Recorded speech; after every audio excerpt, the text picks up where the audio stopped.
여러분 안녕하세요. 12월 27일 월요일 아침입니다.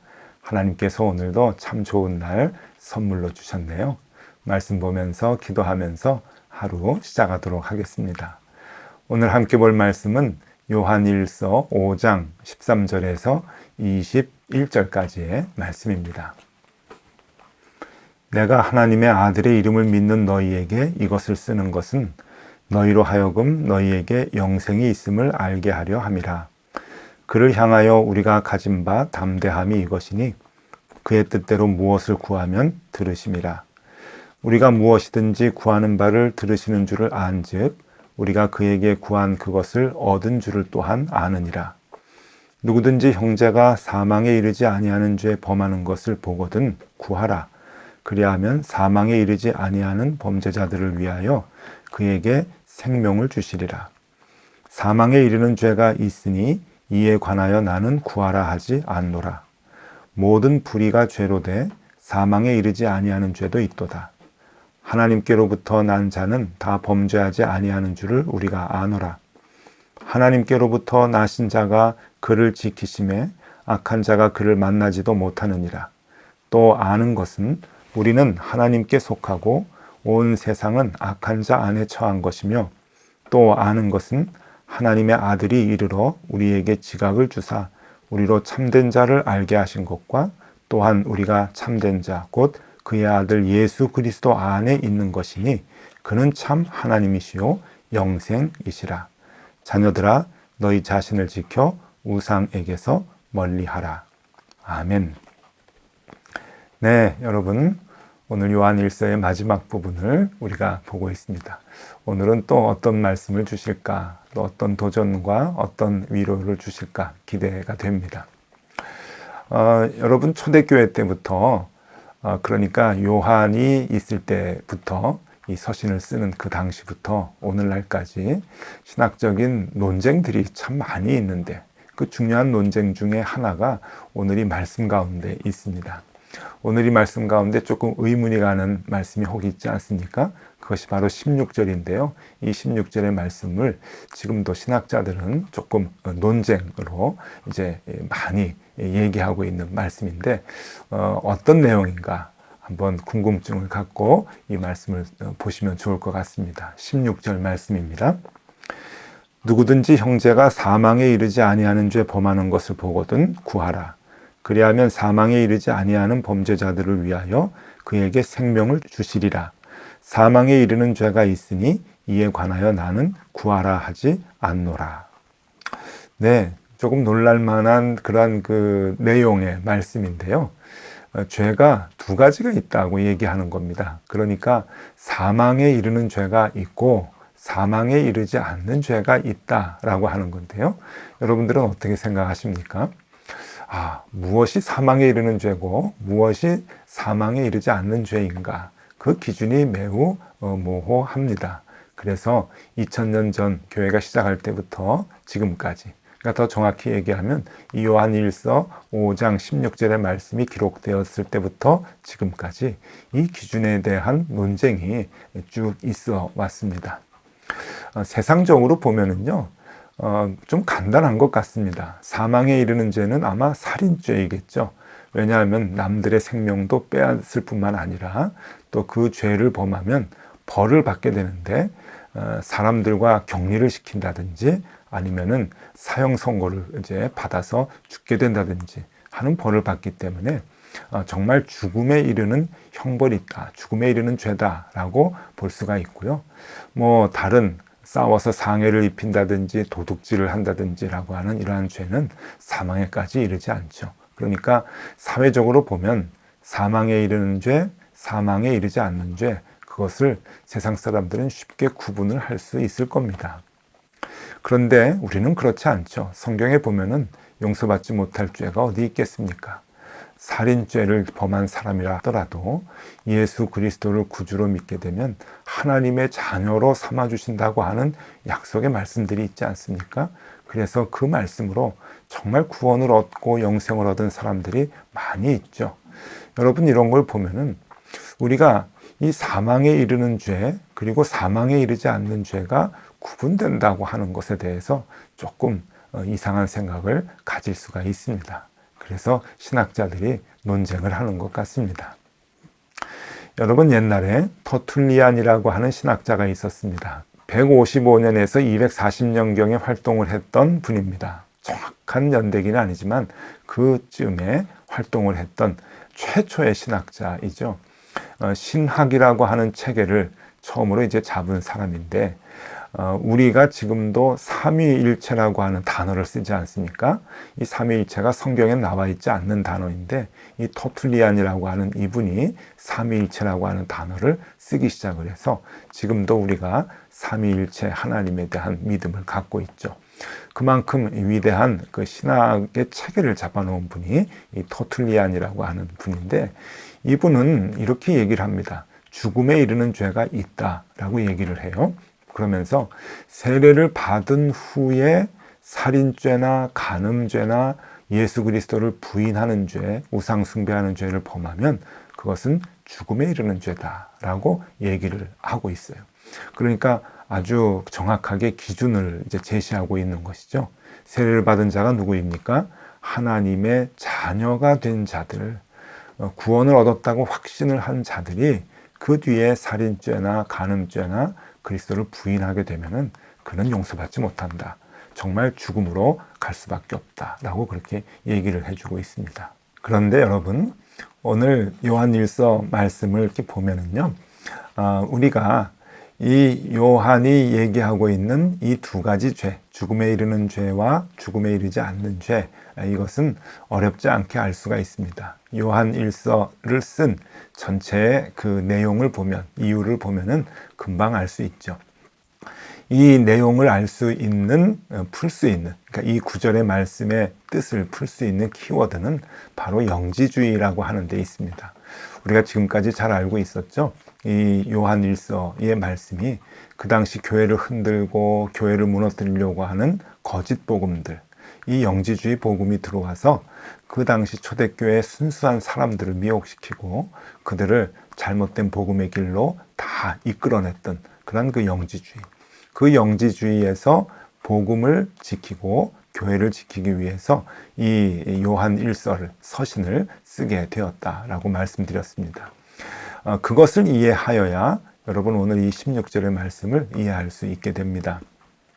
영지주의를 다시 한번 짧게 복습을 하면은요, 여러분 우리가 이미 배웠죠. 영지주의 신앙의 특징은 첫 번째로 예수 그리스도의 성육신을 부정하고 있다라고 하는 거예요. 예수 그리스도는 이 더러운 몸을 입고 오지 않으셨다. 몸으로 하는 것은 다 더럽다라고 하는 것이고요. 그래서 육체의 모든 활동을 경시하고 있죠. 신비스러운 신앙, 신비스러운 지식만 추구하고 육체의 모든 활동, 특별히 사랑이라고 했습니다. 이 사랑은 경시하고 실천하지 아니해도 된다라고 믿고 있는 것, 그렇게 신앙생활이 된다라고 생각하는 것이 영지주의라고 얘기를 했습니다. 여러분, 이 영지주의의 도전에서 지금 말씀을 쓰고 있는 것인데, 그런 거 보면은 이 잘못된 복음에 대한 도전, 이 잘못된 복음이 교회 안에 들어와서 교회를 송두리째 흔들고 교회를 파괴시키려고 하는 이 거짓된 복음, 이 거짓된 복음을 주장하는 죄, 그것이 바로 죽음에 이르는 죄다라고 얘기하고 있는 것이죠. 그러니까 참된 복음을 쫓아가는 것이 아니라 거짓된 복음을 선포하고 거짓된 복음을 또 추종하는 죄, 이 모든 것들은 용서받지 못하는 죽음에 이르는 죄다라고 하는 것을 지금 요한은 얘기하고 싶었던 겁니다. 그러니까 그 당시 교회를 흔들었던 아주 못된 이 신학 사조, 그 사상, 그 철학, 그것을 지금 경계하고 거기에 쫓아가고 그것을 얘기하고 믿는 것, 그것 자체가 생명을 얻지 못하는 죽음에 이르는 죄다라고 얘기하고 있는 것이죠. 여러분, 이 거짓 복음은 그 당시에만 있었던 것은 아닙니다. 구약 시대에도 있었고, 그리고 오늘날도 거짓 복음은 교회 안에 들어와 있죠. 그래서 오늘도 교회를 흔들고 있습니다. 구약 시대로 보면은요, 예레미야 선지자가 이렇게 얘기를 합니다. 예레미야 23장 32절 말씀인데요. 여호와의 말씀이니라. 보라, 거짓 꿈을 예언하여 이르며 거짓과 헛된 자만으로 내 백성을 미혹하게 하는 자를 내가 치리라. 내가 그들을 보내지 아니하였으며 명령하지 아니하였나니 그들은 이 백성에게 아무 유익이 없느니라. 여호와의 말씀이니라. 하나님이 얘기하라고 한 것도 아닌 엉뚱한 자기 생각을 얘기하면서 복음이라고 말하는 선지자들이 있었다라고 하는 겁니다. 하나님께서 진노하셔가지고 말씀 보니까 내 백성을 미혹하게 하는 자를 내가 치리라. 죽음에 이르게 하리라. 하나님의 아주 격앙된 그런 그 표현이시죠. 그러니까 옛날에도 하나님의 마음이 아닌 엉뚱한 세상의 마음을 전하는 거짓된 복음이 있었다라고 하는 겁니다. 예레미야 시절만 그런 것이 아니고요. 신약 시대에 오면은 갈라디아서에서 바울이 이렇게 얘기합니다. 갈라디아서 1장이 거짓 복음과의 그 싸움을 얘기하고 있는데 갈라디아서 1장 8절에 이렇게 얘기하고 있죠. 그러나 우리나 혹은 하늘로부터 온 천사라도 우리가 너희에게 전한 복음 외에 다른 복음을 전하면 저주를 받을지어다. 다른 복음이 있었습니다. 잘못된 복음이 있었습니다. 복음을 왜곡하는 사람들이 있었습니다. 교회 안에 말이죠. 그래서 이 잘못된 복음을, 다른 복음을 전하면 저주를 받을 것이다 라고 하는 아주 무서운 말씀을 선언하고 있는 것이죠. 그러니까 죽을 것이다. 죽음에 이르는 죄다. 그러니 여러분, 오늘 이 사도 요한이 같은 고민을 갖고 이 교인들에게 권면을 하고 있는 겁니다. 죄가 두 가지가 있다. 생명에 이르는 죄가 있고 죽음에 이르는 죄가 있는데 죽음에 이르는 죄는 거짓 복음을 전하는 자들이다. 그리고 그 거짓 복음을 믿는 자들이다. 여러분, 오늘날에도 거짓 복음을 쫓아가는 사람들이 많이 있습니다. 하나님이 특별히 벌을 주셔서 그들을 사망에 이르게 하는 것이 아니라 거짓 복음을 쫓아가면 생명이 없기 때문에 스스로 죽고 마는 것이죠. 그러니 죽음에 이르는 죄라고 볼 수가 있습니다. 생명에 이르는 죄는 뭘까요? 생명에 이르는 것은 우리가 복음 안에 거하는 것입니다. 복음 안에 거하면은요, 여러분, 크고 작은 생활의 작은 죄를 범할지라도 우리가 이 참된 복음 안에서 흔들리지 않는다고 한다면 언제나 생명을 얻을 수 있다고 하는 것이죠. 참된 복음이라고 하는 게 무엇입니까? 오늘 말씀에서 20절에 이렇게 분명히 얘기해 주고 있습니다. 20절 말씀입니다. 또 아는 것은 하나님의 아들이 이르러 우리에게 지각을 주사 우리로 참된 자를 알게 하신 것과 또한 우리가 참된 자, 곧 그의 아들 예수 그리스도 안에 있는 것이니 그는 참 하나님이시요 영생이시라. 네, 예수 그리스도가 하나님 안에 계셨고 그가 하나님이시다, 하나님의 아들이시다 라고 하는 것, 그것을 믿고 의지하고 따라가는 것, 그것이 참된 복음이다 라고 하는 겁니다. 아, 하나님이 우리를 창조하셨지. 그 하나님께서 아들 예수 그리스도를 보내주셨지. 그 아들 예수 그리스도가 하나님이시지 라고 하는 것을 알게 하는 것, 그것을 지각하는 것, 그것이 참된 복음을 아는 것이다 라고 하는 것을 요한이 지금 강조하고 있는 것이죠. 여러분, 이것이 복음입니다. 오늘 참 말씀이 교리적인 얘기가 나오고 아주 깊은 그 내용들이 나오는데 여러분, 그렇게 어렵지 않습니다. 사도 요한이 우리에게 정말 하고 싶은 말씀은 바로 이것이에요. 그래서 그리스도인의 정체성이 과연 무엇이냐, 우리가 잊지 말아야 할 우리의 정체성이 무엇이냐, 지금 그것을 얘기하려고 하는 것이죠. 거짓 복음에 흔들려서 미혹되어서 쫓아가지 말아라. 그것은 잘못된 복음이고 그것을 쫓아가면 죽음에 이르게 된다. 그러니까 우리는 생명에 이르는 참된 복음에 사로잡혀 있어야 되는데 그것이 무엇이냐, 우리가 잊지 말아야 할 우리의 정체성, 그것을 13절, 14절에서 이렇게 얘기해 주고 있습니다. 여러분, 오늘 얘기한 거 다 잊어버리셔도 괜찮은데요. 13절, 14절 이 두 말씀은 꼭 잊지 않으시면 좋겠습니다. 봉독해 드립니다. 내가 하나님의 아들의 이름을 믿는 너희에게 이것을 쓰는 것은 너희로 하여금 너희에게 영생이 있음을 알게 하려 함이라. 그를 향하여 우리가 가진 바 담대함은 이것이니 그의 뜻대로 무엇을 구하면 들으심이라. 네, 우리가 잊어버리면 안 될 우리의 정체성 두 가지를 우리에게 얘기해 주고 있습니다. 제가 한번 정리를 해봤는데요. 여러분, 우리가 잊어서는 안 되는 정체성 두 가지입니다. 첫 번째는 우리는 영생을 얻은 자이다 라고 하는 겁니다. 구원 얻은 자이다. 우리가 하나님께서 우리를 구원해 주셨다. 우린 영원히 살 것이다 라고 하는 천국 시민, 천국 백성이 되었다고 하는 것을 잊어서는 안 됩니다. 하나님의 자녀가 되었다 하는 거 꼭 기억을 하셔야 되고요. 두 번째는 구하는 대로 얻는다. 우리는 우리가 구하는 대로 하나님께서 주시겠다고 약속을 한 사람들이다. 구하는 대로 얻는다 라고 하는 것을 분명히 얘기해 주고 있습니다. 근데 오늘 이 14절에 보니까 전제가 있네요. 그것은 주님의 뜻대로 구하는 자들. 주님의 뜻을 구하는 자들은 그 뜻대로 다 이루게 된다라고 하는 것을 얘기해 주고 있습니다. 여러분 이 두 가지 눈여겨보시고 꼭 마음에 담으실 수 있기를 바랍니다. 여러분, 우리는 영생을 얻은 자입니다. 그리고 구하는 대로 다 얻겠다, 주시겠다라고 약속을 받은 자들입니다. 네, 여러분, 우리는 놀라운 존재이죠.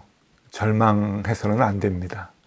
생활에 조금 힘들고 어렵다고 해서 낙심하거나 시리에 빠질 그러한 존재들이 아니죠. 우리는 하나님의 자녀입니다. 주님께서 우리를 하나님의 자녀 삼아 주셨죠. 우리는 그래서 영생을 얻게 되는 구원 얻은 자들입니다. 그래서 주님께서 분명히 또 약속을 하십니다. 필요한 것들 구하라. 내가 줄 것이다.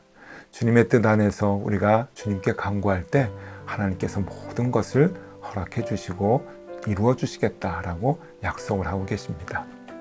여러분, 오늘 이 말씀이 우리에게 큰 힘이 되고 또 새로운 용기를 얻는 말씀이 되면 참 좋겠습니다. 오늘 하루 생활하시면서요, 우리가 지난 시간 동안 요한일서 우리가 쭉 묵상을 하면서 오늘까지 왔는데, 여러분, 주님께서 우리에게 이 혼란스럽고 어려운 상황 가운데서도 절망하지 아니하도록, 낙심하지 아니하도록 우리를 붙들어 주신다고 약속하고 계십니다. 네, 우리가 영생 얻은 자로 주님께 간구하면 모든 것을 얻을 수 있는 하나님의 자녀로 그렇게 오늘도 당당하게 사실 수 있기를 바라고, 이 말씀을 갖고 용기 내어서 오늘도 힘있게 사시는 하루가 되실 수 있기를 바랍니다. 기도하겠습니다. 하나님 감사합니다. 부족한 우리를 불러주셔서 영생을 얻게 하여 주시고 또 구하는 것마다 이루게 해주신다고 약속해 주시니 감사합니다. 이 말씀 의지하여 오늘도 힘을 얻게 하여 주시고 절망 가운데서 일어나 또 새 힘으로 용기 있게 살아가는 하루가 되게 하여 주옵소서. 예수 그리스도 이름으로 기도드리옵나이다. 아멘. 네, 함께 기도하시겠습니다.